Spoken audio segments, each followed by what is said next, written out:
जिसने भगवान का साक्षात्कार कर लिया फिर उसका दोबारा जन्म नहीं होता। भगवान का साक्षात्कार नहीं होता, दो कारण होते हैं। एक तो ये कि जैसे हम भजन तो कर रहे हैं पर अमुक भोग की चाह है। अब भगवत साक्षात्कार तब तक नहीं होगा जब तक ये चाह नष्ट नहीं हो जाएगी।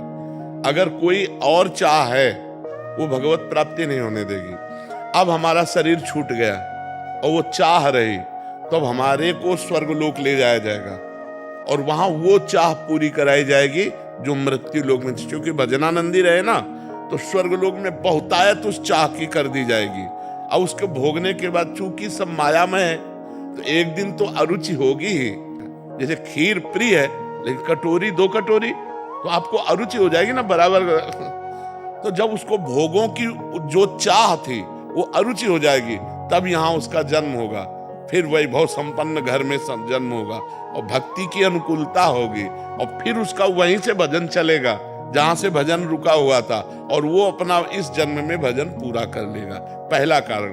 दूसरा कारण, हमने भजन शुरू किया हमारी मृत्यु हो गई, कोई चाह नहीं है, भगवान की चाह है, पर हमने भजन शुरू किया, अब हमारी आयु खत्म हो गई, मृत्यु हो गई, अभी भगवत साक्षात्कार हुआ नहीं, तो उसको सीधे योगियों के कुल में जन्म, उसे स्वर्ग आदि लोक नहीं ले जाया जाएगा, सीधे योगियों के कुल में उसका जन्म होगा, भजनानंदियों के कुल में, और वहीं से भजन होकर वो पूरा हो जाएगा। तो आना जाना तब तक जब तक भगवत साक्षात्कार नहीं। तो भगवान का जो भक्त है वो जब भजन करके भगवत स्वरूप हो जाता है तो भगवान के नित्य धाम को प्राप्त होता है जहां से आना जाना नहीं होता। यद गत्वा न निवर्तन्ते तद धाम परमम मम, जहां जाने के बाद फिर इस मृत्यु लोक में नहीं आना होता। समझ गया?